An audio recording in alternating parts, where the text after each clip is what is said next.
আল্লাহ তাআলা জিবরাইল আলাইহিস সালামকে পাঠিয়ে দিলেন। ফেরাউনকে এক টান দিয়ে সমুদ্রের তলদেশ থেকে উপরে নিয়ে আসা হলো। এইবার চুগনি চলতেছে, চুগনি। ফেরাউন বুঝতে পারছে এতকাল আল্লাহ তাআলা ছাড় দিয়েছে, এইবার আর ছেড়ে দিবেন না। কারণ আল্লাহ তাআলা জালেমদেরকে সহজে ধরেন না, যখন আল্লাহ ধরেন তখন কিন্তু আর ছাড়েন না। আমরা অনেক সময় জালেম যারা দেখবেন এদের হায়াত কিন্তু বেশি। যেগুলো জালেম ফেরাউনের মতো সহজে অসুস্থ হয় না, ঠিক না? এখন আমরা তো আফসোস করি, আল্লাহ এত জুলুম অত্যাচার করতেছে, এই জালেম মরবে কবে? এত জুলুমের সুযোগ আল্লাহ দেন কেন? আল্লাহ তাআলা জালেমদেরকে বেশি জুলুম করার সুযোগ দেন, কারণ হলো যত জুলুম করবে ওর শাস্তির মাত্রা তত বেশি হবে। বেশি শাস্তি দেওয়ার জন্য বেশি পাপ করার সুযোগ দেয়। এটা মনে করার সুযোগ নেই যে আল্লাহ ভালোবাসে এই জন্য অপরাধ করার পরেও আল্লাহ কিছু কয় না। বিষয়টা কিন্তু এমন না, বরং শাস্তি বেশি দেওয়ার জন্য অপরাধ বেশি করার সুযোগ আল্লাহ দিয়ে দেয়, যে ওর তো অবস্থা খারাপ হবেই, ওর শাস্তির মাত্রা বাড়ানোর জন্য আর একটু অপরাধ করুক। মনে করেন একজন যদি বিল্ডিং এর একতলা থেকে পড়ে, মোটামুটি ভালো শক্তপোক্ত হইলে ওর কিছুই হবে না, 2 তলা থেকে পড়লে একটু ব্যথা ব্যথা পাইতে পারে। বলেন তো 20 তলা থেকে যদি পড়ে, আলু ভর্তা হয়ে যাবে না? যত উপর থেকে পড়বে তত ক্ষতি বেশি হবে। জালেম জুলুম যত বেশি করবে ওর শাস্তি তত কঠোর হবে। আল্লাহ তাআলা সহজে ধরেন না, ধরলে কিন্তু ছাড়েন না। আল্লাহ তাআলা বলেন ইন্না বাতশা রাব্বিকা লাশাদীদ, আপনার রবের ধরা বড় শক্ত ধরা। ফেরাউন বুঝতে পারছে আজকে আমি সেই শক্ত ধরা পড়ে গেছি। এইবার সে নিজের জীবন বাঁচানোর জন্য ঈমান আনার ঘোষণা দিয়ে সে আল্লাহ তাআলাকে বলতেছে, যখন চুগনি চলতেছে, হাত্তা ইদা আদরাকাহুল গরক ক্বালা আমানতু আন্নাহু লা ইলাহা ইল্লাল্লাযী আমানাত বিহি বানু ইসরাঈল ওয়া আনা মিনাল মুসলিমিন। সে বলতেছে আমি ঈমান আনলাম আল্লাহ ছাড়া কোনো ইলাহ নাই, যার উপরে ঈমান এনেছে আমি তার উপরে ঈমান আনলাম। ফেরাউন ঈমান আনার ঘোষণা দিয়েছে, কিন্তু এরপরেও তার ঈমান গ্রহণ করা হয় নাই। কারণ কি? কারণ হলো যখন কোন ব্যক্তি অথবা কোন জাতির উপরে যখন গজব চলে আসে, গজব আসার পরে যদি ঈমান আনার ঘোষণা দেয়, তাহলে ওই জাতি ওই ব্যক্তির ঈমান আল্লাহ কবুল করেন না। যেমন হযরত ইউনূস আলাইহিস সালাতু ওয়াস সালাম, ওনার বংশের লোকদেরকে উনি দীর্ঘদিন দাওয়াত দিয়েছে, কোনো পরিবর্তন নেই। আল্লাহ তাআলা বললেন যে ইউনূস আপনি আপনার এই সম্প্রদায়কে জানায় দেন 3 দিন পরে এদের উপরে গজব আসবে। এইগুলা তো এমনি অবাধ্য, যেই গজবের কথা বলছে এদের অবাধ্যতা আরো বাড়ছে। বলে গজব কবে আসবে, কখন আসবে, আরো মজা করা ঠাট্টা করা শুরু করে দিচ্ছে। গজবের খবর দেওয়ার পরে ভয় পাওয়ার কথা, ভয় না পাইয়া উল্টা আরো ঠাট্টা মস্করা বেশি করতেছে। এই অবস্থায় 2 দিন পার হয়ে গেছে। তা ইউনূস আলাইহিস সালাম চিন্তা করতেছেন এদের যে অবস্থা, পরিবর্তনের কোনো লক্ষণ সম্ভাবনা নাই। আল্লাহ তাআলা যখন কোথাও গজব দেন, ওই এলাকায় কোনো মুমিন নবী থাকলে আগে তাদেরকে নিরাপদ জায়গায় সরান, এরপরে গজব দেন। অতীতের এই বিষয়গুলোকে সামনে রেখে হযরত ইউনূস আলাইহিস সালাম আল্লাহ তাআলার পক্ষ থেকে নির্দেশ আসার আগে অতীতের বিষয়গুলোর আলোকে কিয়াস করে নিজেই এলাকা ছেড়ে চলে গেলেন। গজব যেই দিন আসবে ওই দিন সকালবেলা ইউনূস আলাইহিস সালামের সম্প্রদায়ের একটা অভ্যাস ছিল, ওরা প্রতিদিন গোসল টোসল করে ঘুম থেকে উঠে রেডি টেডি হইয়া আগে ইউনূস আলাইহিস সালামের বাড়ি আসতো।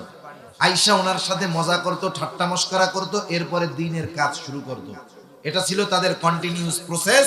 প্রত্যেক দিনের সকালবেলার প্রথম কাজ প্রতিদিনকার ন্যায় আসছে, আজকে আরো দলবদ্ধভাবে আসছে, কারণ আজকে তো গজব আসার দিন। এখন এসে দেখে ইউনূস আলাইহিস সালাম বাড়িতে নাই। ওরা চিন্তা করতেছে কি ব্যাপার, এতকাল যাবত ইউনূসের সাথে আমরা এমন আচরণ করেছি, ইউনূস কখনো আমাদেরকে ছেড়ে যায় নাই, তাহলে কোথায় গেল? কয়েকজনকে পাঠাইছে, যাও আশেপাশে খোঁজ খবর নিয়ে আসো কোথাও গেছে কিনা। ওই কয়েকজন দীর্ঘ সময় খোঁজ খবর নিয়ে এসে জানালো না আশেপাশের কোথাও ইউনূসকে খুঁজে পাওয়া যায় নাই। এইবার তাদের অন্তরের মধ্যে ভীতি সঞ্চার হলো, হয়তো গজব সত্যই আসবে। আমরা যেহেতু ইউনূসের কথা আমাদের কর্ণকুহর দিয়ে প্রবেশ করাই নাই, হয়তো এই জন্য সে চলে গেছে। এইবার তারা চিন্তা করলো এই গজব থেকে আমাদের বাঁচতে হবে। সকলে সম্মিলিতভাবে আল্লাহ তাআলার কাছে ক্ষমা চাইলো, তওবা করলো, ঈমান আনলো। গজব আসার আগে ঈমান আনার ঘোষণা দেওয়ার কারণে আল্লাহ তাআলা ইউনূস আলাইহিস সালামের সম্প্রদায়ের উপর থেকে গজব উঠায় নিয়ে গেল। হাজেরা আলাইহিস সালাম বারবার ইব্রাহিম আলাইহিস সালামকে জিজ্ঞাসা করতেছে আমাদের গন্তব্য কোথায়। উনি কি জবাব দিবে নিজেই তো জানেন না যে কোথায় গিয়ে এই পথ চলা থামবে। আল্লাহ তাআলা নির্দেশে যখন ওইখানে থামলেন, কিছু খেজুর আর এক মশক পানি দিয়ে উনি ফিরে আসবেন, আল্লাহর নির্দেশ। তখন হাজেরা আলাইহিস সালাম বলতেছে আপনি যে আমাদেরকে এই জনমানবহীন প্রান্তরে রেখে যাচ্ছেন, এটা কি আপনার সিদ্ধান্ত না আল্লাহ তাআলার সিদ্ধান্ত? ইব্রাহিম আলাইহিস সালাম বললেন আল্লাহর সিদ্ধান্ত। তখন হাজেরা আলাইহিস সালাম বললেন এই সিদ্ধান্ত যদি আল্লাহ তাআলারই হয় তাহলে আমার আর আমার সন্তানের জন্য আল্লাহ তাআলাই যথেষ্ট। মরুভূমি, কোনো কিছুই নাই, গাছপালা নাই, পানি নাই, কিচ্ছু নাই, খাবারও শেষ, পানিও শেষ। মা যদি খাবার না খায়, খাবার না পায়, বলেন তো বাচ্চায় কি দুধ পায় নাকি? দুধ পায় না। একে তো নিজের ক্ষুধার তীব্রতা, দ্বিতীয়ত বাচ্চার ক্ষুধার তীব্রতা, দুধ নাই। হাজেরা আলাইহিস সালাম পানির সন্ধানে দৌড়াদৌড়ি শুরু করলেন। একবার সাফা থেকে মারওয়া, আবার মারওয়া থেকে সাফা। ইতিমধ্যে ইসমাইল আলাইহিস সালামের পায়ের আঘাতে ওইখানে জমজম কূপ আল্লাহ তাআলা সৃষ্টি করলেন। উনি দৌড়ায় আয়েশা দেখেন পানি নিচুর থেকে উঠতেছে, উনি চারদিক ঘিরে দিলেন। নবীজি বলেন হাজেরা যদি বেষ্টনী দিয়ে এই পানিকে না থামিয়ে দিত তাহলে গোটা দুনিয়া আবারও প্লাবিত হয়ে যেত। ওই সময়ের নিয়ম ছিল যেখানে বিশুদ্ধ খাওয়ার পানি পাওয়া যাইত ওই জায়গায় জনবসতি গড়ে উঠত। তা লম্বা ইতিহাস, ওখান দিয়ে একদল বণিক যাওয়া আসা করত, কখনো ওরা পানির অস্তিত্ব পায় নাই। কিন্তু ওই দিন খেয়াল করে ওই জায়গায় উপর দিয়ে পাখি চক্কর মারে কেন? স্বাভাবিক নিচে যদি পানি থাকে উপরে পাখি থাকবে, প্রাণী থাকবে। একজনকে পাঠাইছে দেখে আসো তো কি খবর। ওরা দেখে এসে বলল যে ওই জায়গায় একটা পানির ফোয়ারা আছে, পানির কুয়া আছে। শুধু তাই না, একটা মহিলা ছোট্ট একটা বাচ্চাকে নিয়ে ওই কুয়ার পাড়ে বসে আছে। জমজম, এই জমজম এর পানির কিছু বৈশিষ্ট্য আছে। এর অন্যতম এক বৈশিষ্ট্য হলো দুনিয়ার সাধারণ পানি পান করলে তৃষ্ণা নিবারণ হয়। জমজম হলো এমন এক পানি যা দিয়ে শুধু তৃষ্ণা নিবারণ হয় না, ক্ষুধাও দূর হয়। সুবহানাল্লাহ। এজন্য একটা মানুষ যদি গোটা হায়াত জমজম পান করার সুযোগ পায়, ও ক্ষুধার কষ্টে ভুগবে না। আল্লাহ তাআলা এর মধ্যে এই ধরনের ফজিলত সহ আরো অনেক ফজিলত দিয়ে রাখছেন। তা ওরা আসলো, এসে পানির ব্যবহারের অনুমতি চাইল এবং ওখানে বসতি স্থাপনের অনুমতি চাইল। হাজেরা বললেন একটা শর্তে দেওয়া যাবে, এই পানির কর্তৃত্ব পূর্ণাঙ্গ আমার আর আমার সন্তানের থাকবে। তোমরা ব্যবহার করতে পারবা কিন্তু মালিক কখনো হইতে পারবা না। শর্ত মেনে নিল। ওইখানে বসতি স্থাপন হলো। ইসমাইল আলাইহিস সালাম বড় হলেন, অনেক ঘটনা আছে ওনার। এরপরে উনি ওইখান থেকে একটা মেয়েকে বিবাহ করলেন। ইসমাইল আলাইহিস সালামের বংশে ওনার পরে আর কোন নবী আসে নাই। একেবারে শেষ নবী মুহাম্মাদুর রাসূলুল্লাহ সাল্লাল্লাহু আলাইহি ওয়াসাল্লাম। সারা ছিল বন্দা। ফেরেশতারা আয়েশা আল্লাহর পক্ষ থেকে সুসংবাদ জানাইছে যে আপনার এই বন্দা স্ত্রীর গর্ভে আল্লাহ তাআলা সন্তান দান করবে। আরেকটা সন্তান আল্লাহ দিলেন, ওর নাম হলো ইসহাক আলাইহিস সালাম। ইসহাক আলাইহিস সালামের বংশে এরপরে নবী আসছে। ইসহাক আলাইহিস সালামের পরে ইয়াকুব আলাইহিস সালাম। সন্তান ছিল 12 জন। কয়জন? কথা বুঝতেছেন না ঘুম আসতেছে? 12 জন। এই 12 জনের মধ্যে একজন হলো হযরত ইউসুফ আলাইহিস সালাম। ইউসুফ আলাইহিস সালাম শিশুকালে স্বপ্নে দেখছে না, ইন্নী রাআইতু আহাদা আশারা কাওকাবান ওয়াশ শামসা ওয়াল কমার রাআইতুহুম লি সাজিদিন। ইউসুফ আলাইহিস সালাম একজন, ওনার বাকি ভাই 11 জন। উনি স্বপ্নে দেখতেছে 11টা তারকা, চন্দ্র এবং সূর্য ওনাকে সিজদা করতেছে। তাই ইউসুফ আলাইহিস সালাম ছিলেন এই ভাইদের মধ্যে সবচাইতে ছোট। ইয়াকুব আলাইহিস সালামের চতুর্থ সন্তান অথবা বড় সন্তানের নাম ছিল ইয়াহুদা অথবা ইয়াহুজা। এখান থেকেই ইউসুফ আলাইহিস সালামের ইতিহাস আপনাদের জানা আছে। ইউসুফ আলাইহিস সালামকে কুয়ায় ফেলাই দিছে, ওখান থেকে উঠাইছে, এরপরের বাজারে বহুত দামে বিক্রয় করছে। খাদ্যমন্ত্রী ওনাকে কিনে নিয়েছে, এক সময় ওই ঘরে বড় হয়েছে, এক সময় অপবাদ দিয়ে জেলখানার মধ্যে ঢুকায়া দেওয়া হয়েছে। স্বপ্নের ব্যাখ্যা করে এক সময় আল্লাহ তাআলা তাকে সর্বোচ্চ সুপ্রিম পাওয়ারের অধিকারী আল্লাহ বানায় দিয়েছে। সুবহানাল্লাহ। ওই যে স্বপ্নের ব্যাখ্যা করছে 7 বছর ভালো ফসল হবে, 7 বছর দুর্ভিক্ষ হবে, বাস্তবেই তাই হলো। এর বাদশা তো জানতে পারছে 7 বছর ভালো ফসল হবে, এই জন্য 7 বছর সে ফসল জমা করছে, পরবর্তী 7 বছর যেন অভাবে না পড়তে হয়। কিন্তু আশেপাশের মানুষ তো আর সেটা জানে না। বাদশা এত পরিমাণ ফসল স্টক করছে ইউসুফ আলাইহিস সালামের সহযোগিতায় যে মানুষের চাহিদা পূরণ করার পরে আশেপাশের দেশের মানুষদেরকেও তারা খাদ্যশস্য দিয়ে সহযোগিতা করতে পারছে। ইউসুফ আলাইহিস সালামের বাবা ইয়াকুব আলাইহিস সালাম সহ তার ভাইয়েরা অবস্থান করতেছেন জেরুজালেমে। ওই ভাইয়েরা যখন জানতে পারছে এর বাদশা আশেপাশের দেশের মানুষদেরকে ফসল দিয়ে সহযোগিতা করতেছে, 10 ভাই বিনয়ামিন বাদে 10 জন আসছে মিশরে খাদ্যশস্য নেওয়ার জন্য। ইউসুফ আলাইহিস সালাম 10 ভাইকে চিনে ফেলছে। এখানে তো লম্বা এক ঘটনা আছে, ওই ঘটনা তো আমি বলবো না, আমার উদ্দেশ্য না বলার। একটা সময় ভাইদের সাথে তার পরিচয় হয়ে গেছে, ভাইদেরকে সে মাফও করে দিয়েছে। ওই দুর্ভিক্ষকালীন সময় ইয়াকুব আলাইহিস সালাম এবং তার সন্তান যারা আছে সকলে মিলে হিজরত করলেন। তারা দীর্ঘকাল ছিল। ইউসুফ আলাইহিস সালাম দুনিয়া থেকে চলে গেলেন। এক সময় ইসরাইল গোত্রের প্রভাব ডাউন হতে থাকলো, কিবতীদের প্রভাব বাড়তে থাকলো। এক সময় ফেরাউনের মসনদে বসলো, এতটা অবাধ্য হলো যে সে নিজেকে খোদা দাবি করে বসলো। আল্লাহ সুবহানাহু ওয়া তাআলাকে ফেরাউনের গোলামির জিনজির থেকে মুক্ত করার জন্য সাইয়্যিদনা মূসা আলাইহিস সালামকে দুনিয়ায় পাঠাইলেন। এখানেও তো লম্বা ঘটনা আছে। একটা সময় মূসা আলাইহিস সালাম নবুয়তি লাভ করলেন। আল্লাহ তাআলা নির্দেশ দিলেন, তুমি আর তোমার ভাই হারুন এই 2 জন গিয়ে ওই অবাধ্য ফেরাউনকে দাওয়াত দাও। কিছু মানুষ আছে অবাধ্য, ওকে যখন কোরআন সুন্নাহ দিয়ে বলা হয় দাওয়াত দেওয়া হয়, ও কমপক্ষে নমনীয় হয়। আবার কিছু অবাধ্য আছে, আপনি যখন তাকে কোরআন সুন্নাহ দিয়ে দ্বীনের পথে আসতে বলবেন, ও নমনীয় হবে না, বরং অহংকার প্রদর্শন করে উল্টা আপনার উপরে রিঅ্যাকশন খাটাবে। ঠিক কিনা বলেন? ফেরাউনের অবস্থা হলো ওইরকম। মূসা আলাইহিস সালাম রবের উপরে ঈমান আনতে বলে, আর ও বলে রব কে, আমিই তো বড় রব।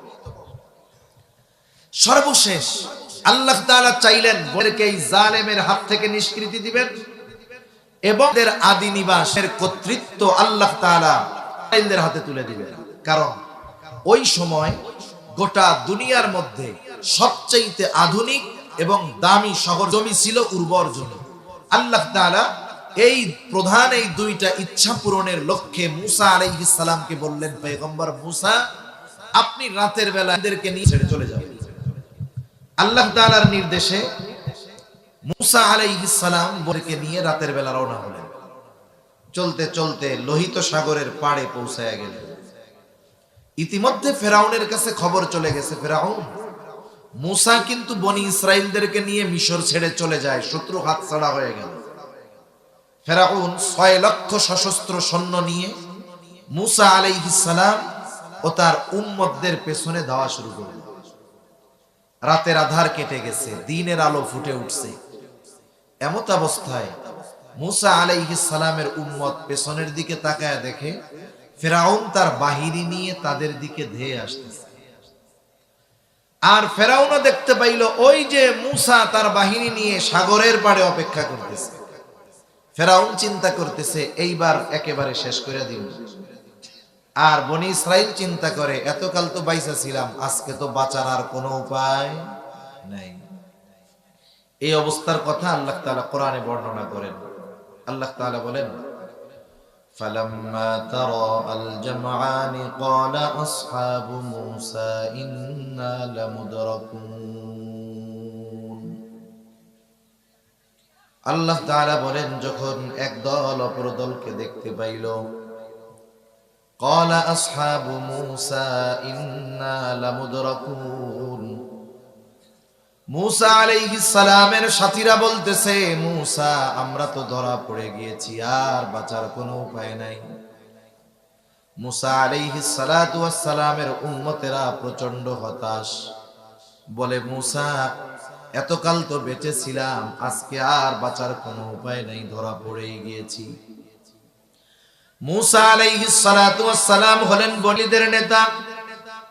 নেতার কাজ হলো যখন তার কর্মীরা মানসিকভাবে দুর্বল হয়ে যায়, ভীত সন্ত্রস্ত হয়ে যায়, নেতা তার বক্তব্যের মাধ্যমে ঝিমিয়ে পড়া কর্মীদের মাঝে প্রাণ ফিরিয়ে আনে। আমার সাথে আমার রব আছে। রব যদি সাথে থাকে, দুনিয়ার সব যদি বিপক্ষে চলে যায়, জোরে বলেন কোন চিন্তা আছে নাকি? রাসূলুল্লাহ সাল্লাল্লাহু আলাইহি ওয়াসাল্লাম হিজরতের সফর শুরু করেছেন থেকে মদিনা হলো উত্তর দিকে, কৌশলগত কারণে সফর শুরু করেছেন দক্ষিণ দিকে।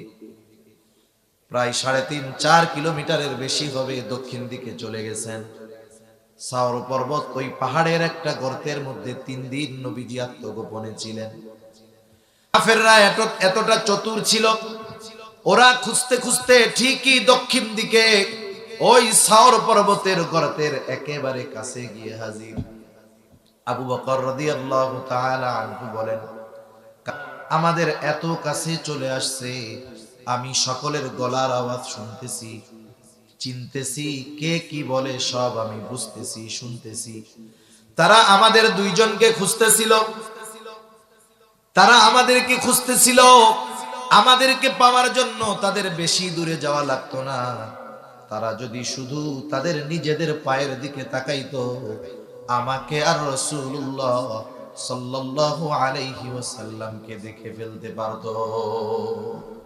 এত কাছে, যদি শুধু তাদের নিজেদের পায়ের দিকে তাকায় আমাদেরকে দেখে ফেলতে পারবে। এই অবস্থার মধ্যে আবু বকর সিদ্দিক রাদিয়াল্লাহু তাআলা আনহুর অবস্থা কি? ওনার চেহারায় ভয় এবং চিন্তার ছাপ। আবু বকর তো খাঁটি আশিকে রাসূল। এই আবু বকরকে যদি 100 বার জীবন দেওয়া হতো, যদি বলা হতো আবু বকর এই 100 জীবন তুমি নবীর জন্য কোরবান করবা, আবু বকর এমন আশিকে রাসূল, ওই 100 জীবন 100 বার নবীর জন্য কোরবান করতে পারত। নবীজি দেখলেন আবু বকরের চেহারায় চিন্তার ছাপ, ভয়ের ছাপ, নিজের জন্য নয়, নবীজির জন্য। ওই মুহূর্তে নবীজি আবু বকর সিদ্দিক রাদিয়াল্লাহু তাআলা আনহুকে কি বললেন? ওইখানে তো ওই দুইজন ছাড়া আর কেউ ছিল না, কিন্তু কি বলেছে দুনিয়ার কেউ ঠিকই শুনে নাই, কিন্তু ওই দুইজনের কথোপকথন যিনি শুনেছেন তিনি কে? আল্লাহ তাআলা কোরআনুল কারীমের সূরা তাওবার মধ্যে বলেন, ইয হুমা ফিল গারি ইয ইয়াকুলু লিসাহিবিহি লা তাহজান ইন্নাল্লাহা মা'ানা। নবীজি কেমন যেন বলতেছেন, ও আবু বকর, শত্রু যত কাছে হোক না কেন তুমি চিন্তা করো না। ও আবু বকর, তুমি ভয় পেও না। এই গর্তে শুধু তুমি আর আমি দুইজন এমনটা নয়, ইন্নাল্লাহা মা'ানা, আমাদের দুইজনের সাথে যিনি আছেন তিনি কে? আমাদের সাথে আল্লাহ আছে। তাহলে শত্রু যত কাছে হোক ভয় পাওয়ার কোনো কারণ আছে? মুসা আলাইহিস সালাম বলতেছে, আরে ওদের অস্ত্র যা থাকে থাক, ওদের সাথে যা থাকে থাক, আমাদের সাথে তো আল্লাহ আছে, আমার সাথে রব আছে, কোনো টেনশন নেই। রব আছে তো রব কি করবেন? বলে সায়াহদিন, তিনি আমাদেরকে এখনই পথ দেখায়া দিবেন। আল্লাহ তাআলা বলেন আমি মূসা আলাইহিস সালামকে পথ দেখায়া দিলাম। আল্লাহ তাআলা বলেন ফাআউহাইনা ইলা মূসা আন ইদরিব বিআসাকাল বাহর ফানফালাকা ফাকানা কুল্লু ফিরকিন কাত-তাউদিল আযীম। আল্লাহ তাআলা বলেন আমি মূসা আলাইহিস সালামের কাছে প্রত্যাদেশ প্রেরণ করলাম, ওহী পাঠাইলাম। কি আদেশ? যে মূসা আপনি আপনার হাতের লাঠিটা দিয়ে সাগরের উপরে আঘাত করেন। আনি দুরিব বিআসাকাল বাহর। মূসা আলাইহিস সালাম জিজ্ঞাসা করেন নাই আল্লাহ বাড়ি মারমু কেন? সাগরে লাঠি দিয়ে বাড়ি মারলে কি হবে?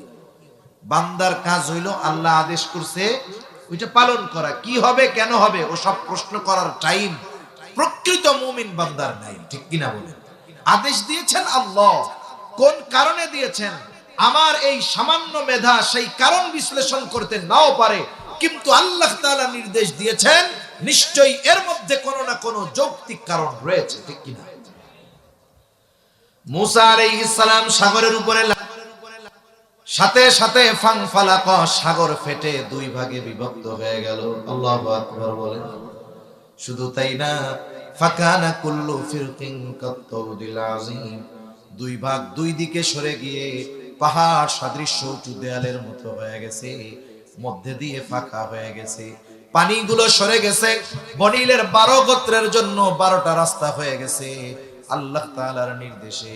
সাথে সাথে ওই কাদাযুক্ত জায়গাগুলো শুকনো ঠনঠনা হয়ে গেছে।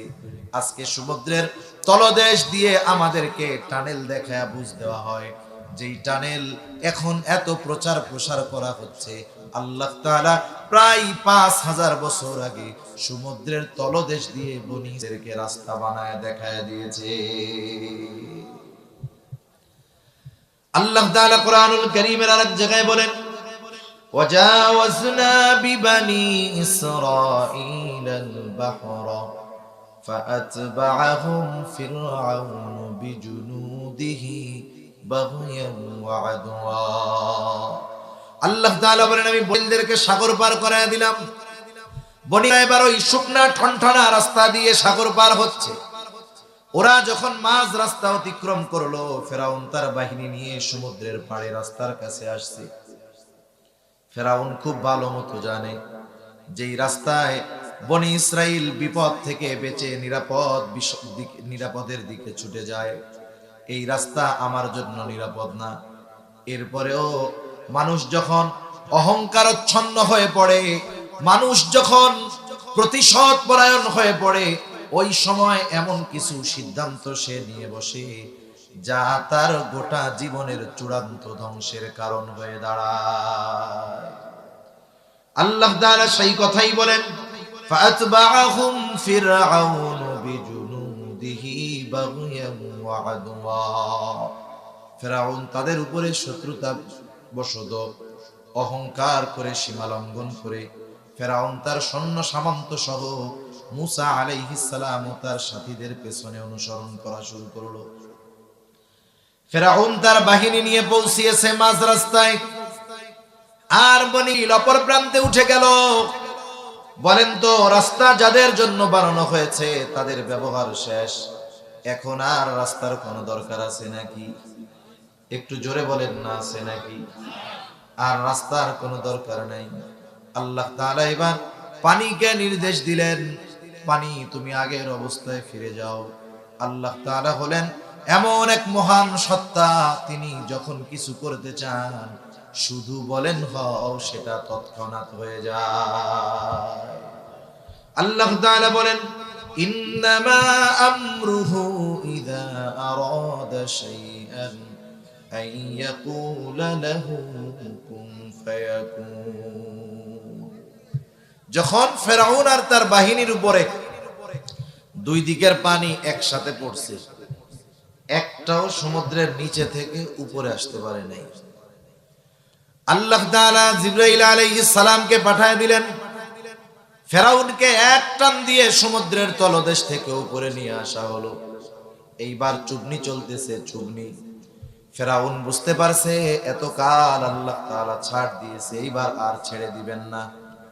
কারণ আল্লাহ তাআলা জালেমদেরকে সহজে ধরেন না, যখন আল্লাহ ধরেন তখন কিন্তু আর ছাড়েন না। আমরা অনেক সময় জালেম যারা দেখবেন এদের হায়াত কিন্তু বেশি। যেগুলো জালেম ফেরাউনের মতো সহজে অসুস্থ হয় না, ঠিক না? এখন আমরা তো আফসোস করি, আল্লাহ এত জুলুম অত্যাচার করতেছে, এই জালেম মরবে কবে? এত জুলুমের সুযোগ আল্লাহ দেন কেন? আল্লাহ তাআলা জালেমদেরকে বেশি জুলুম করার সুযোগ দেন, কারণ হলো যত জুলুম করবে ওর শাস্তির মাত্রা তত বেশি হবে। বেশি শাস্তি দেওয়ার জন্য বেশি পাপ করার সুযোগ দেয়। এটা মনে করার সুযোগ নেই যে আল্লাহ ভালোবাসে এই জন্য অপরাধ করার পরেও আল্লাহ কিছু কয় না। বিষয়টা কিন্তু এমন না, বরং শাস্তি বেশি দেওয়ার জন্য অপরাধ বেশি করার সুযোগ আল্লাহ দিয়ে দেয়, যে ওর তো অবস্থা খারাপ হবেই, ওর শাস্তির মাত্রা বাড়ানোর জন্য আর একটু অপরাধ করুক। মনে করেন একজন যদি বিল্ডিং এর একতলা থেকে পড়ে, মোটামুটি ভালো শক্তপোক্ত হইলে ওর কিছুই হবে না, 2 তলা থেকে পড়লে একটু ব্যথা ট্যাথা পাইতে পারে। বলেন তো 20 তলা থেকে যদি পড়ে, আলু ভর্তা হয়ে যাবে না? যত উপর থেকে পড়বে তত ক্ষতি বেশি হবে। জালেম জুলুম যত বেশি করবে ওর শাস্তি তত কঠোর হবে। আল্লাহ তাআলা সহজে ধরেন না, ধরলে কিন্তু ছাড়েন না। আল্লাহ তাআলা বলেন, ইন্না বাতশা রাব্বিকা লাশাদীদ, আপনার রবের ধরা বড় শক্ত ধরা। ফেরাউন বুঝতে পারছে আজকে আমি সেই শক্ত ধরা পড়ে গেছি।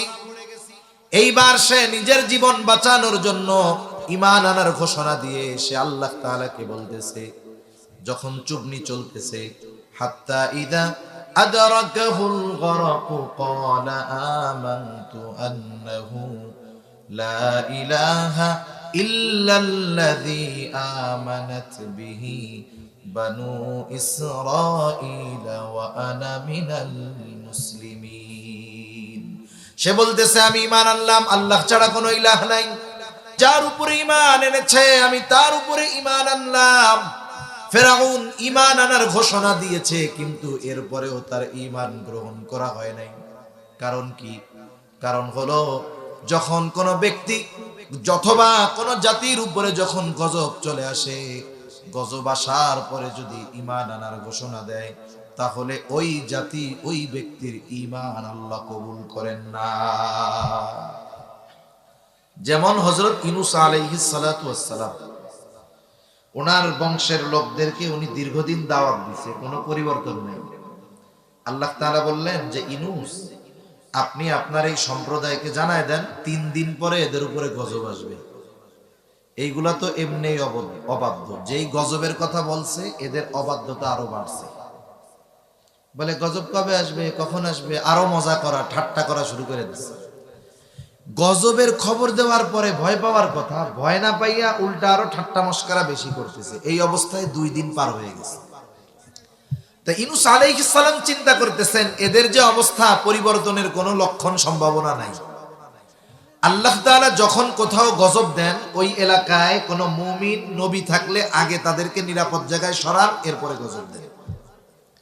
অতীতের এই বিষয়গুলোকে সামনে রেখে হযরত ইউনূস আলাইহিস সালাম আল্লাহ তাআলার পক্ষ থেকে নির্দেশ আসার আগে অতীতের বিষয়গুলোর আলোকে কিয়াস করে নিজেই এলাকা ছেড়ে চলে গেলেন। গজব যেই দিন আসবে ওই দিন সকালবেলা ইউনূস আলাইহিস সালামের সম্প্রদায়ের একটা অভ্যাস ছিল, ওরা প্রতিদিন গোসল টোসল করে ঘুম থেকে উঠে রেডি টেডি হইয়া আগে ইউনূস আলাইহিস সালামের বাড়ি আসতো। আয়েশা ওনার সাথে মজা করত, ঠাট্টা মস্করা করত, এরপরে দিনের কাজ শুরু করত। এটা ছিল তাদের কন্টিনিউয়াস প্রসেস। প্রত্যেক দিনের সকালবেলার প্রথম কাজ প্রতিদিনকার ন্যায় আসছে, আজকে আরো দলবদ্ধভাবে আসছে, কারণ আজকে তো গজব আসার দিন। এখন এসে দেখে ইউনূস আলাইহিস সালাম বাড়িতে নাই। ওরা চিন্তা করতেছে কি ব্যাপার, এতকাল যাবত ইউনূসের সাথে আমরা এমন আচরণ করেছি, ইউনূস কখনো আমাদেরকে ছেড়ে যায় নাই, তাহলে কোথায় গেল? কয়েকজনকে পাঠাইছে, যাও আশেপাশে খোঁজ খবর নিয়ে আসো কোথাও গেছে কিনা। ওই কয়েকজন দীর্ঘ সময় খোঁজ খবর নিয়ে এসে জানালো না, আশেপাশের কোথাও ইউনূসকে খুঁজে পাওয়া যায় নাই। এইবার তাদের অন্তরের মধ্যে ভীতি সঞ্চার হলো, হয়তো গজব সত্যই আসবে।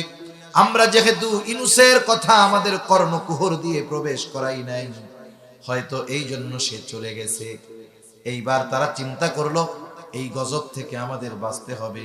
সকলে সম্মিলিতভাবে আল্লাহ তাআলার কাছে ক্ষমা চাইলো, তওবা করলো, ঈমান আনলো। গজব আসার আগে ঈমান আনার ঘোষণা দেওয়ার কারণে আল্লাহ তাআলা ইউনূস আলাইহিস সালামের সম্প্রদায়ের উপর থেকে গজব উঠায় নিয়ে গেল। তাহলে ইউনূস আলাইহিস সালামের সম্প্রদায়ের ঈমান কবুল হয়েছে কেন? গজব আসার আগে ঈমান আনছে। ফেরাউনের ঈমান কবুল হয় নাই কেন? কারণ গজবে পড়ার পরে সে ঈমান এনেছে। আল্লাহ তাআলা জানায় দিলেন, এখন তোমার ঈমান কবুল হবে না। আল আনা ওয়াকাদ আসাইতা মিন ক্বাবলু ওয়া কুনতা মিনাল মুফসিদিন। আল্লাহ তাআলা বলেন, এখন ঈমান আনতেছো, এখন ইতিপূর্বে তুমি জমিনের মধ্যে বিশৃঙ্খলা সৃষ্টি করেছো, তোমাকে তো মরতেই হবে। তবে তুমি শুনে নাও, ফালইয়াউমা নুনাজ্জিকা বিবাদানিকা লিতাকুনা লিমান খালফাকা আয়া ওয়া ইন্না কাসীরাম মিনান নাসি আন আয়াতিনা লাগাফিলুন। আল্লাহ তাআলা বলেন, ফালইয়াউমা নুনাজ্জিকা বিবাদানিক, আজ আমি তোমার দেহকে সংরক্ষণ করব। কেন তোমার দেহকে সংরক্ষণ করব? লিতাকুনা লিমান খালফাকা আয়া, যাতে করে তোমার পরে তোমার মতো যারা আসে তুমি তাদের জন্য নিদর্শন হও। তোমাকে দেখে যেন ওই জালেমগুলো শিক্ষা গ্রহণ করে যে ফেরাউন কত ক্ষমতার অধিকারী ছিল, আল্লাহ তাআলা তাকে ছেড়ে দেয় নাই। ওই ফেরাউনের লাশটা জাতীয় জাদুঘরে আছে না নাই? কিন্তু আফসোসের ব্যাপার, যাদের জন্য, যাদের শিক্ষার জন্য আল্লাহ ফেরাউনের দেহটাকে সংরক্ষণ করেছে, ওরা শুধু ফেরাউনকে দেখে, কিন্তু ফেরাউনের করুণ পরিণতি থেকে ওরা শিক্ষা গ্রহণ করে না। যদি দুনিয়ার শাসকরা ফেরাউনের এই করুণ পরিণতি থেকে শিক্ষা গ্রহণ করত, তাইলে আমরা বাংলাদেশিরাও বাঁচতাম। ঠিক কিনা বলেন? ফেরাউনের সলিল সমাধি ঘটলো লোহিত সাগরের মধ্যে। মুসা আলাইহিস সালাম আর তার উম্মতেরা সাগরের পাড়ে দাঁড়িয়ে ফেরাউনের এই পরিণতি দেখছে। আপনারা কি বলেন? এই দৃশ্য দেখবার পর আল্লাহর উপরে এবং তার নবীর উপরে সর্বোচ্চ আস্থা এবং বিশ্বাস রাখার দরকার ছিল কি ছিল না? কিন্তু বিপরীত। একটু পরেই মুসা আলাইহিস সালামের উম্মতেরা বলে, মুসা আমরাই ভালো ছিলাম। কেন? বলে এই জায়গায় থাকবো কোথায়? খোলা আকাশের নিচে থাকবো, রোদে কষ্ট, বৃষ্টিতে কষ্ট। আল্লাহ তাআলা তাদের মাথার উপরে ছাদ হিসাবে মেঘমালাকে আল্লাহ ছাদ হিসাবে তাদের জন্য বানায়া দিলেন। সুবহানাল্লাহ। এখন কয় মুসা, এত মানুষ একসাথে খামুদামু করতে থেকে না খাইয়াই মরতে হবে। কত বড় গর্ধব এইগুলা! আল্লাহ যদি তোকে মারতেই চাইতো, মারার ইচ্ছাই যদি থাকতো, ফেরাউনের হাতে মূর্তি শাহাদাতের দরজা লাভ করতি। যেই আল্লাহ ফেরাউনের হাত থেকে সমুদ্রের তলদেশ দিয়ে রাস্তা বানায়া বাঁচাইতে পারে, ওই আল্লাহ না খাওয়াইয়া মারবে, এটা শয়তানেও বিশ্বাস করে না। এখন বলে আমরা খামু কি? না খাইয়াই তো মরবো। আল্লাহ তাআলা আসমানি খাবারের ব্যবস্থা করে দিয়েছে। এখন মুসা আলাইহিস সালামকে আল্লাহ তাআলা জানাইলেন, পয়গম্বর মুসা, উদ্দেশ্য একটা তো হইল, ফেরাউনের কবল থেকে বাঁচলেন, একত্রিত্ব আপনাদের হাতে তুলে দেওয়া হবে। এখন ওদের নির্দেশ দেন, ওই হাতে ওই জমিন তুলে দেওয়ার আগে ওই জমিনে বসত করত আমালিকা গোত্র, তারা খুব শক্তিশালী গোত্র ছিল। মুসা আলাইহিস সালাতু ওয়াস সালাম 12 গোত্র থেকে 12 জনকে পাঠাইছে, যাও একটু খোঁজ খবর নিয়ে আসো, অবস্থাটা দেখে আসো। ওই 12 জন যে দেখার জন্য 12 গোত্র থেকে 12 জন প্রতিনিধি শহরের মধ্যে ঢুকছে। মনে করেন আমাদের এলাকায় যদি, আপনাদের এলাকায় যদি আফ্রিকান কোন লোক আসে, আপনারা তো ওনাকে চিনবেন যে এটা আমাদের এলাকার লোক না, চিনবেন না? ওদের এলাকায় যখন ওই 12 জন ঢুকছে, একজন ওনাদেরকে দেখে ফেলছে আমালিকা গোত্রের, যে কিরে এই 12 জন তো আমাদের এলাকার লোক না, আসলো কোথা থেকে? কোনো গুপ্তচর গোয়েন্দা টোয়েন্দা নাকি? এইবার ওই একজন এত শক্তিশালী, একা 12 জনকে বেঁধে বাদশার সামনে নিয়ে গেছে। একজন 12 জনকে বাইন্দা নিয়ে গেছে। এখন ওদের ব্যাপারে কি করা যাইতে পারে? বাদশাকে একজন বুদ্ধি দিছে, বাদশা এদের 12 জনকে আপনি ছেড়ে দেন। কেন? বলে ছেড়ে দেওয়ার পরে ফজিলতটা হলো এই যে এরা যদি আমাদের দেশে আক্রমণ করার কোনো চিন্তা ভাবনা করে থাকে, এরা 12 জন গিয়ে ওদের কওমের কাছে বলবে যে ওরা এত শক্তিশালী, একজনই 12 জনের প্যাকেট করে দিছে। ওরা যদি জানতে পারে তাইলে স্বপ্নেও আমার আক্রমণ করার চিন্তা করবে না। বাদশা বলে হ্যাঁ, কথা তো ঠিক। ছেড়ে দিছে 12 জনকে। এইবার 12 জন গিয়ে মুসা আলাইহিস সালামের কাছে রিপোর্ট পেশ করছে। বলছে দেশ তো সুন্দর, শহর তো সুন্দর, সব ভালো, কিন্তু ওই জায়গার মানুষগুলো তো এত শক্তিশালী, একজন আমাদের 12 জনকেই বেঁধে ফেলছে। মুসা আলাইহিস সালাম বললেন শোনো, তোমরা 12 জন তোমাদের গোত্রের কাছে গিয়ে ওই দেশের যত ফজিলত আছে সব বর্ণনা করবা, কিন্তু ওরা যে এত শক্তিশালী এ কথাটা বলবা না। 12 জনের মধ্য থেকে 2 জন ছাড়া বাকি 10 জন তাদের কওমের কাছে গিয়ে বলে, আরে মুসা আমাদের কোন দেশে গিয়া যুদ্ধ করতে কই জানোস? ওই দেশের মানুষ এত শক্তিশালী, একজনই 12 জনের প্যাকেট করে দেয়। যে জাতি এমনিই তো করতে চায় না, এইবার একেবারে জমিনের সাথে লাগাইয়া বসছে যে মইরা যামু তাও উঠা দাঁড়ানো না। মুসা আলাইহিস সালাম চিন্তিত হয়ে গেছেন, কি করবেন। এইবার উনি সবাইরে ওয়াজ করতেছে। মুসা আলাইহিস সালাম কি করতেছে? ওয়াজ করতেছে। আমি দীর্ঘ সময় আর কষ্ট দিব না, ঠান্ডা আসতেছে, বোঝা যাইতেছে। এই ওয়াজটাই আল্লাহ তাআলা বলছেন। মুসা আলাইহিস সালাম কি বলতেছে? وَإِذْ قَالَ مُوسَى لِقَوْمِهِ يَا قَوْمِ اذْكُرُوا نِعْمَةَ اللَّهِ عَلَيْكُمْ إِذْ جَعَلَ فِيكُمْ أَنْبِيَاءَ وَجَعَلَكُمْ مُلُوكًا। মুসা আলাইহিস সালাম তার সম্প্রদায়কে বলতেছে, হে আমার সম্প্রদায়, আল্লাহ প্রদত্ত ওই সমস্ত নেয়ামতের কথা স্মরণ করো যেগুলো আল্লাহ তাআলা তোমাদের দিয়েছে। কত নেয়ামত আল্লাহ আমাদেরকে দিয়েছে, অগণিত। শুধুমাত্র পবিত্র কোরআনের সর্ববৃহৎ সূরা সূরা বাকারার মধ্যে আল্লাহ তাআলা 40টার অধিক নেয়ামতের কথা ধারাবাহিকভাবে বর্ণনা করেছেন, যেই নেয়ামতগুলো আল্লাহ তাদেরকে দান করেছে। এত নেয়ামত দিছে, স্পেশাল কয়েকটা নেয়ামতের কথা উনি বলতেছেন। স্মরণ করো, 1 নাম্বার নেয়ামত, ইয জাআলা ফীকুম আম্বিয়া। আল্লাহ তাআলা তোমাদের মধ্য থেকে অনেক পয়গম্বর নবী প্রেরণ করেছেন।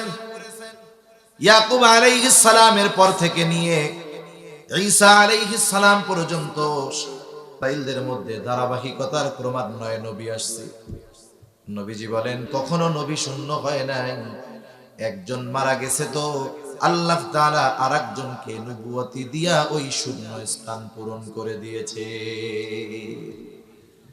কোন বংশের মধ্যে যদি 10টা বিসিএস ক্যাডার থাকে, বড় অফিসার থাকে, বলেন তো ওই বংশের লোকজনের হেডাম পাওয়ার অন্যরকম থাকে না? গর্বের সাথে বলে, আরে আমরা কোন বংশের বলা জানো, আমাদের বংশে 20 জন বিসিএস ক্যাডার আছে। দেখেন দুনিয়ার বিসিএস ক্যাডার বড় পদধারী হলে মানুষ কত গর্ব করে। তাইলে যেই বংশে লক্ষ লক্ষ নবী আসছে সেই বংশের জন্য এটা কত বড় নেয়ামত হইতে পারে। এটা হলো পরলৌকিক বড় এক নেয়ামত। এবার দুনিয়ার একটা নেয়ামতের কথা মুসা আলাইহিস সালাম বলতেছে। তোমাদের বংশে যে শুধু অনেক নবী আল্লাহ পাঠাইছে তা না, ওয়াজআলাকুম মুলুকা, আল্লাহ তাআলা তোমাদেরকে বাদশাহী প্রদান করেছে, রাজত্ব দান করেছে। শুধু তাই না, ওয়া আতাকুম মা লাম ইউতি আহাদাম মিনাল আলামিন। আল্লাহ তাআলা এমন কিছু নেয়ামত তোমাদের দিছে যা বিশ্ববাসী আর কাউকে দেয় নাই। এই নেয়ামতগুলোর কথা তাদের স্মরণ করায়া দেওয়ার উদ্দেশ্য হইল আল্লাহর নেয়ামতের কথাগুলো স্মরণ করায়া যদি আল্লাহ তাআলার ওই নির্দেশের কথাটা বলি তাইলে হয়তো মানতে পারে। এই জন্য আগে নেয়ামতের কথা বইলা এইবার নির্দেশ দিচ্ছে, বলতেছে ইয়া কাওমি দুখুলুল আরদাল মুকাদ্দাসাতাল্লাতী কাতাবাল্লাহু লাকুম ওয়া লা তারতাদ্দু আলা আদবারিকুম ফাতানকালিবু খাসিরিন। কেমন যেন মুসা আলাইহিস সালাম বলতেছে, আমার সম্প্রদায়, আল্লাহ তাআলা নতুন আরো একটা নেয়ামত তোমাদেরকে দিতে চায়। সেটা হলো বর্তমান দুনিয়ার সবচাইতে উন্নত, সবচাইতে দামি, সবচাইতে উর্বর জমিন তোমাদের দিতে চায়। তবে শর্তটা হইল তাদের সাথে যুদ্ধ করতে হবে। তবে শুইনা না, যুদ্ধ করবা ঠিক, ওরা যত শক্তিশালী হোক না কেন, আল্লাহ তাআলা তোমাদের জন্যই চূড়ান্ত বিজয় লিখে রেখেছে।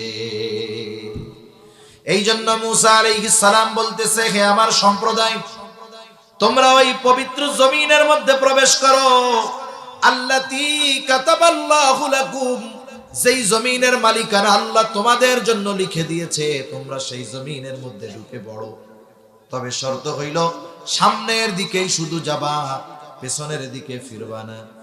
সাবধান, যদি পেছনের দিকে ফিরো তোমরা ক্ষতিগ্রস্তদের অন্তর্ভুক্ত হয়ে যাইবা। মুসা আলাইহিস সালামের কথা শেষ। এইবার ওরা কি জবাব দেয় শুনেন। ওরা বলতেছে, ক্বালু ইয়া মুসা ইন্না ফিহা কওমান জাব্বারিন।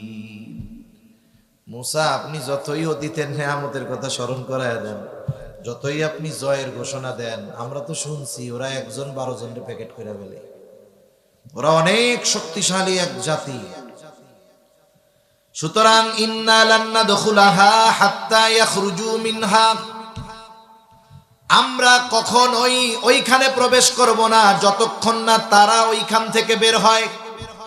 ফা ইয়াখরুজু মিনহা ফাইন্না দাখিলুন, ওই শহর থেকে যদি আমালিকা গোত্র বের হয় তাইলে আমরা ঢুকবো, নাইলে ঢুকবো না। মুসা আলাইহিস সালাম ওয়াজ করে ক্লান্ত। দেখেন না, অনেক সময় অবাধ্য সন্তান বাপ বুঝাইতে বুঝাইতে ক্লান্ত হয়ে গেছে, কয় তোর যা মন চাই তুই কর। এইবার পাশের থেকে চাচা আইসা কয়, এই বেটা তোর আব্বা না, কথাবার্তা শুনতে হয়। এখন মুসা আলাইহিস সালাম ক্লান্ত হয়ে গেছে। ওই যে দুই ব্যক্তি, যেই দুইজন শুধু মুসা আলাইহিস সালামের কথা শুনছে, ওই দুইজনের একজনের নাম হলো ইউশা ইবনে নুন, আর একজনের নাম হলো কালেব ইবনে ইউফানা। এই দুই আল্লাহর বান্দা, ওই দুইজন এইবার ওদেরকে বুঝাইতেছে সবাইরে আবার, কারণ ওরা তো প্রত্যক্ষদর্শী, দেখে আসছে, বুঝাইতেছে। আল্লাহ সেই কথাই বলেন, قال رجلان من الذين يخافون أنعم الله عليهم ادخلوا عليهم الباب فإذا دخلتموه فإنكم غالبون। ওই দুই আল্লাহর বান্দা তাদেরকে বলতেছে, উদখুলু আলাইহিমুল বাব, তোমরা শহরের নিকট দরজা দিয়ে শহরের মধ্যে প্রবেশ করো, চিন্তা কইরো না। ফাইদা দাখালতুমুহু ফাইন্নাকুম গালিবুন, তোমরা শুধু শহরের ওই নিকট দরজা দিয়ে ঢুকবা, আর সাথে সাথে তোমাদের যিনি বিজয়ী করবেন তিনি কে। খালি ঢুকো, ফাইদা দাখালতুমুহু ফাইন্নাকুম গালিবুন, ঢুকবা আর তোমরা জয়ী হবে। আরে তোমরা না মুমিন, তোমরা না আল্লাহর বান্দা, তোমরা আল্লাহর উপরে ভরসা করো। ওয়ালাল্লাহি ফাতাওয়াক্কালু ইন কুনতুম মুমিনিন, ওরা যত শক্তিশালী হোক না কেন, যেহেতু তোমরা মুমিন, তোমরা আল্লাহর উপরে ভরসা করে শহরে প্রবেশ করো, তোমরাই বিজয়ী হইবা। দেখবেন ছোট বাচ্চা, তার মা খুব বুঝাইতেছে, আব্বু খাও খাও খাও। ছোট বাচ্চারে আপনি যত তেল মারবেন কাম হবে না। এইবার মা বুঝাইয়া খাওয়াইতে পারে নাই, এইবার বাপ আইসা বলে আব্বু খাও খাও খাও। বলেন তো, মা বুঝায় খাইতে পারলো না, এরপরে বাপ যদি আইসা তেল মারে, ওই বাচ্চা আরো সোজা হবে না বাঁকা হবে? মনে মনে বলবে, আমার মা আমারে খাওয়াইতে পারে নাই, আব্বা আপনি খাওয়াবেন। অবস্থা হলো এরকম। আরে মিয়া, তোমরা কোত্থেকে আইছো? নবী আমাকে বুঝাইয়া পারে নাই, তোমরা আমাকে বুঝাইবা? এইবার আরো কঠোর কথা বলতেছে, কি বলে? قالوا يا موسى إنا لن ندخلها أبدا ما داموا فيها, বলতেছে মুসা, ওরা ওইখানে যতক্ষণ আছে আমরা কখনোই ওইখানে প্রবেশ করব না। ও মুসা, আমরা তো প্রবেশ করবই না, যেহেতু প্রবেশ করব না, করার তো প্রশ্নই আসে না। এখন যদি তাদের সাথে যুদ্ধ করতে হয়, মুসা ফাযহাব আনতা ওয়া রাব্বুকা ফাকাতিলা ইন্না হাহুনা কাঈদুন, তোমরা আমাদেরকে যতই বুঝাও আমরা করব না। মুসা করতে হয়, ফাযহাব আনতা ওয়া রাব্বুকা ফাকাতিলা, ও মুসা তুমি আর তোমার রব গিয়ে করো, আমরা এখানে বসলাম, আমরা পারবো না। মুফাসসিরিনে কেরাম এই জায়গায় সাহাবায়ে কেরামের উপমা এনেছেন। চিন্তা কইরা দেখেন, আমালিকা গোত্রের সাথে পড়বে, আমালিকা গোত্র যত শক্তিশালী হোক না কেন বলে ওদের সাথে বিজয়ী হবেই। এই বিজয়ের ঘোষণা যিনি দিয়েছেন তিনি কে? আল্লাহর পক্ষ থেকে এর ঘোষণা আসার পরেও করতে রাজি হয় নাই। কিন্তু রাসূলুল্লাহ সাল্লাল্লাহু আলাইহি ওয়াসাল্লামের সাহাবীরা যখন ডুবে, ইতিহাস বলতে গেলে অনেক লম্বা হয়ে যাবে। সর্বোপরি শেষ কথা হলো, তা ছিল মুসলমানদের পায়ে পাড়া দিয়ে, মানে পরিস্থিতি এমন হয়েছে, সৈন্য সামন্ত ছিল আবু জেহেলের সাথে বেশি। সেও চিন্তা করলো, যেহেতু এমন প্রস্তুতি নিয়ে আসছি, মুসলমানদের তেমন প্রস্তুতি নাই, এই চান্সে যদি তাদের সাথে যায় ইসলামকে চিরতরে নির্মূল করে দেওয়া যাবে। আর পরিস্থিতি এমন, নবীজিরও তাদের সাথে কোনো উপায় নাই, সাথে অনেক অস্ত্র নাই, লোকবলও সাথে নাই, বদর থেকে প্রায় 70 মাইল দূর। নবীজি সাহাবায়ে কেরামকে নিয়ে পরামর্শে বসলেন, কি করা যায়। প্রথম মুহাজিরদের পরামর্শ চাইলেন যে তোমরা কি বলো, কারণ আমরা করবা তোমাদের ভাইয়ের বিরুদ্ধে, বাবার বিরুদ্ধে, বন্ধুর বিরুদ্ধে, অস্ত্র তো নাই, কি বলো তোমরা। মুহাজিরদের জবাব হলো, ইয়া রাসূলুল্লাহ, আপনার জন্য যদি হয়, দ্বীনের জন্য সব ত্যাগ করেছি আমরা, এখন যদি আমাদের জীবন দিতে হয় আমরা জীবন দিতেও প্রস্তুত।